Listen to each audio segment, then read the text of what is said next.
everybody. Welcome back to Getting In, a College Coach Conversation. We're on our third segment, and we've just talked about financial aid awareness.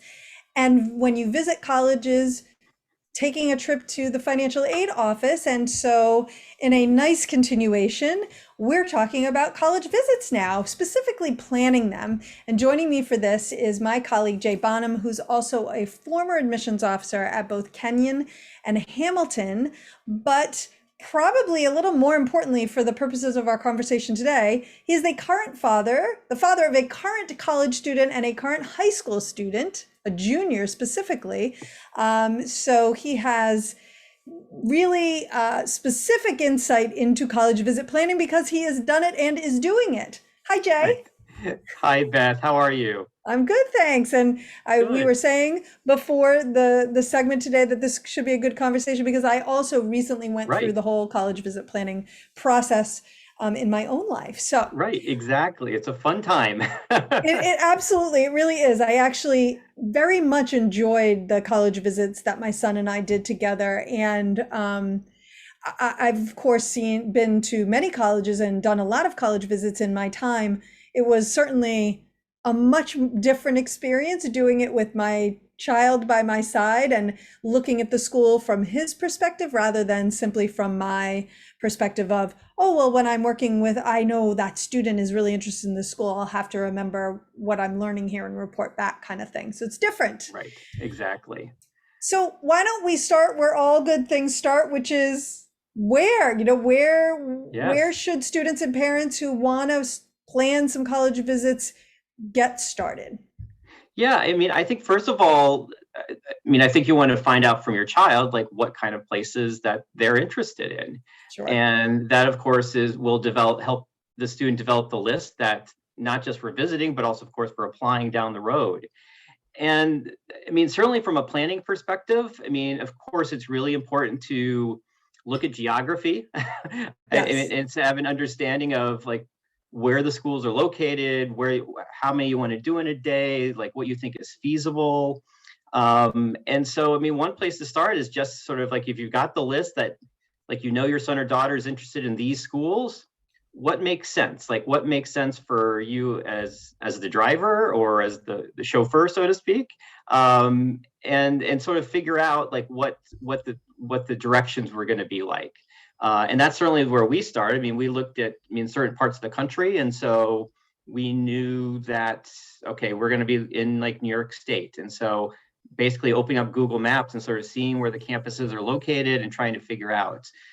So a lot of the early stuff is logistical, and certainly take advantage of the Google Maps, figuring that out, but then also individual schools' websites, of course, will have great directions. And many times they'll say, oh, we're located 20 miles from this school or this school. And so that can also help for, I think, the planning purposes.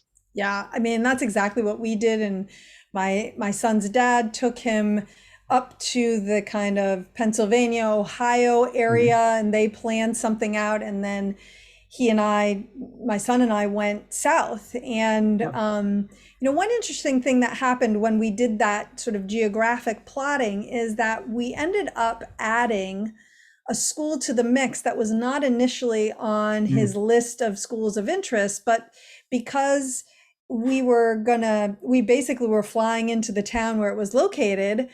I said, why don't we just start there and see what we Yeah. think? And he wound up really liking the school and adding it to his list of colleges to apply to. So I think there's value in not only looking at the schools that your child has specifically identified, but if there are a couple of schools in the area, even one that you Yes. hadn't considered, right? Just like maybe if you Yeah. have the time, right? Take an extra day and go and visit that school since you're there, because Yep. you don't know what might happen, and it could end up being something great for your child. I totally agree. And because it helps to, um, if they enjoy it, that's great. It might be one more school to add to their list, but if they don't, it's not like you've wasted too much time. And it also just helps to reinforce the qualities that your son or daughter is looking for. Right. So I think the other thing to add is certainly when you're looking at these different groupings or how you're trying to plan things out, is to look at different selectivity as well. And of course, you're going to do this with your college list, but I think you want to do this with visits also, making sure that you don't just go to all the highly selective places. You Yes. want to have a mixture so you can see the differences, and that you also may find that there's a place that you feel more attached to that maybe in the past you would not have visited because you thought, oh, I won't have an issue with that school. But I think it's important for you at this stage to look at a wide range of schools, and go from there. Yeah, I could not stress that enough. If you come to the area, if you come to the Boston area where I live, there are so many different Right. schools that you could see. And when I'm working with a student and they say, "Oh yeah, we came to Boston, we visited some schools, we saw Harvard, MIT, and then we drove down to Providence and saw Brown," I Yes. just like it almost makes my head explode because okay, I'm not saying you shouldn't be visiting those places for a student who has the qualities those schools would be looking at, or even if you're just curious, what's all the fuss about? But if you're going to come to this area to simply visit those schools, in my opinion, is a missed opportunity Yes. to perhaps engage with and find other schools that are also great that maybe are admitting more than 3% of their applicant Right. pool. I don't know, call Right. me crazy, but it seems like a good thing to even that out a little bit. Um, No, exactly. And it, I think, just makes for a better experience, just broadening horizons, and who knows? I mean, there might be a school that you add at the last second that you just really fall in love with and attach and get attached to it. So yeah, important to look at that broad range. exactly. Totally agree. All right, so you've got your geographic area, you know which schools you're going to visit. What are the things that families should be doing on a very basic level in a visit to a college? Yeah, I mean, I think, if let's say we're talking about juniors that are sort of they're trying to finalize their list, I think you want to make it as official as possible. And so signing up for whatever kind of admission events they may have, whether it's Mhm. the information sessions, campus tours, I mean, that is going to be at a minimum like the events that you want to do. Right. Now, of course, signing up is that it can all happen online and just go and sign up for the different events. I would say, given where we are with regard to the pandemic and Yeah. COVID, it is very important for you to do some pre-planning, Hmm. because I think gone are the days where families could just show up in an admission office and say, "Oh, can we go on a tour?" So you want to make sure you plan ahead, and so you can get into the information session, get in, and get also certainly um, and get signed up for the tour as well. Right, exactly. And the place to go for that are the college's websites. That is where all of this happens. I feel like these days people do understand that, but even as recently as 5 or 7 years ago, I would have Oh parents yeah. say, "So how do we do this? We call?" Nope, go to the websites. Yep. If there's a reason to call, they will let you know on the website, but it's almost all taken care of right there on the website, which is good. Yeah, and it means that you can spend an evening and sign up for like a couple days of worth of visits. And Yeah. so that, I mean, you also in your mind, you may have it mapped out one particular way, and then you find out, oh, this school doesn't offer tours on this day, but it will the next day. And so you may have to adjust some things. But Yes. again, you can do it all from in advance, and it'll just make for a much more productive trip. Yep, I would agree. The one thing that I did find that I would encourage families to try is you go online, the tour and information session on the day that you want to be at that school is full, and they can't accommodate anybody else, or they don't offer tours or information sessions on that day. So you switch around, and then you discover that you've just changed your whole trip and you can't get into that one. At that point, I would pick up the phone and call. I had pretty good luck with one institution where they were full, but I called and said, "Hey, we're traveling down from Massachusetts. This is the only day that we can be there." And all of the days that week were filled. So it wasn't like we could have switched our trip and gone on a different Right. day. Is it possible? Have you had a cancellation? Could you fit us in? Because of COVID, it's, in the in the old days, it feels like, yeah, oh yeah, we'll just tag you on Right. along on this trip or on this tour, whatever. It was not a hard thing to do. Or we will get another tour guide because we have a lot of overflow and they could accommodate it. With COVID, it's a little bit more difficult, but in the case where I did call, they were able to, they had a cancellation, they could fit Mhm. us in. So that might be a good time to pick up the phone if you find Yep. that that's an issue and just at Yep. least check. And So, especially like if you are coming, as you mentioned, coming from a further distance, I mean, this may be your only chance, certainly from a pre-application point of view of visiting. So right. you want to, I mean, take advantage as much as you can and get a schedule as robust as possible. Right, exactly. Because, I knew that that trip, there were not going to be any others to that area before he was going to be submitting applications. So it was going to be really important. Yeah. Ironically, the place that accommodated us did not end up making the final list, but Ah, I, well, you know, doesn't. I think that there Yeah. is real value in that.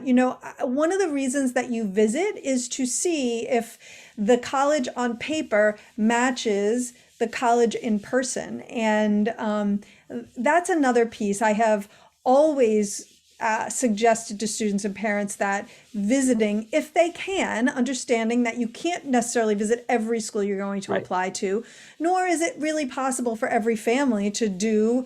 That week of visits was expensive. We flew Mhm. down into one location. We rented a car and drove every day for a week, and then we flew home from a different location. Yeah. It was expensive. Yeah. And that's not in everyone's budget. And I feel privileged that we were able to do that.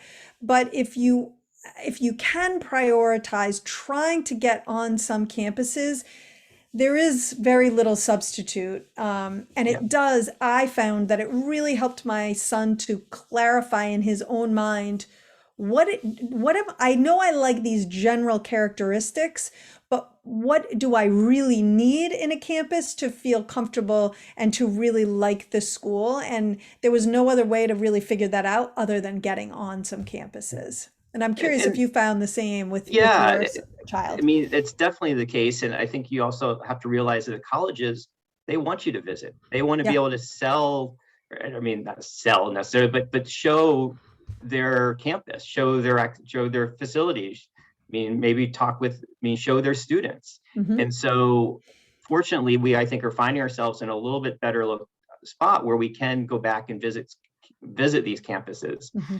unlike we weren't able to do that like a year ago, let's say. Right. So yes, it's so important. And certainly, I mean, with my older child, it was really important for him to sort of visualize himself on these different campuses, and it helped out. And I think for my younger son, who in some ways I think has less of an idea of what he's Hmm. looking for right now. So I think for him, it's even more important to go and visit these places and spend time, talk with the students, talk with the admission officers, and try to figure out again what he's looking for. Yeah. So we have a couple minutes left, and I wanted to talk about what do you do besides the information session and tour? What are Yeah. some suggestions that you have for kind of maximizing that time on campus? So, I mean, depending on like when you're visiting, certainly if you're visiting during the school year when classes are in session, I'm a big fan of spending time in the dining hall, just sort Hmm. of going and sitting down, having a meal, seeing students, how they're interacting with each other. Chances are, if you look like a prospective student and family, someone's going to come over and say hi and ask if you have any questions. Hmm. I think certainly given whatever your academic interests are, maybe reaching out to a professor or to different academic areas and maybe meeting with them during the visit as well. I think also exploring the local area and sort of getting a sense of not just the campus itself, but what does the town feel like? What kind of amenities are there going to be? Because again, you have to think you'll be spending 4 years in this location. So yes, you want to be happy with the campus and those facilities, but also sort of spending time in the local area as well. Right. Yeah, I would second all of that. When we went on, not to harp on my own personal experience, but my son and I are both really into food. And so one Mhm. of the things that I did when I was planning it is found a really good restaurant at Yeah, every one of the places that we went. And they were mostly not fancy, right? Because you're in college towns, but right. just finding what is known as some of the better places to eat nearby. And so it was almost part food tour, part college tour. But, it was fun. And that was something that was really important. I don't anticipate that he will spend a whole lot of time outside of the dining halls because that meal plan's going to be pricey. But it is good to know, what else is there. And I would say Yeah. for that, his favorite schools, the ones that made the top of his list, he did have almost an equally great reaction to the area that the college was in as he did Mhm. to the college itself. And I noticed that those two things kind of went hand in hand for him. So. Yes. Yep.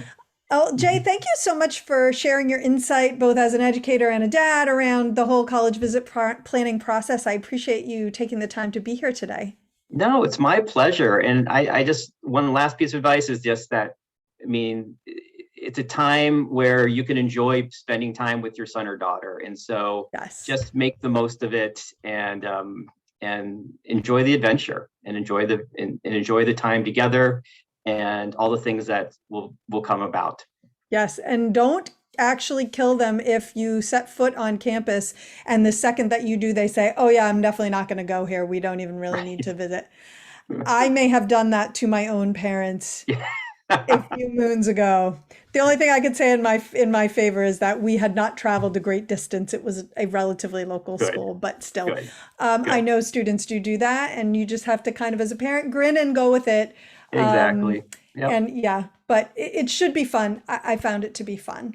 Yes. Um, Next week, Ian and Sally are hosting, and we're doing a full show focused on Ron Lieber's The Price You Pay for College. So if you have read it and you're curious about our take on it, or if you have been meaning to read it but don't really have the time, well, you're in luck. If you watch the show next week, you are going to get a really nice overview of what's in there and our thoughts.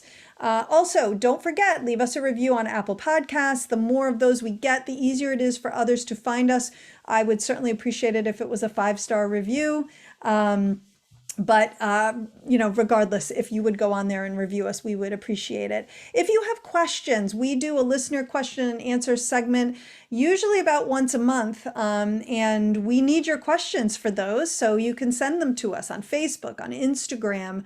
We're at collegecoachbh. Also, you could just email them straight up to us, gettingin.voiceamerica@gmail.com. And we are here every Thursday, 4 p.m. Eastern and 1 p.m. Pacific.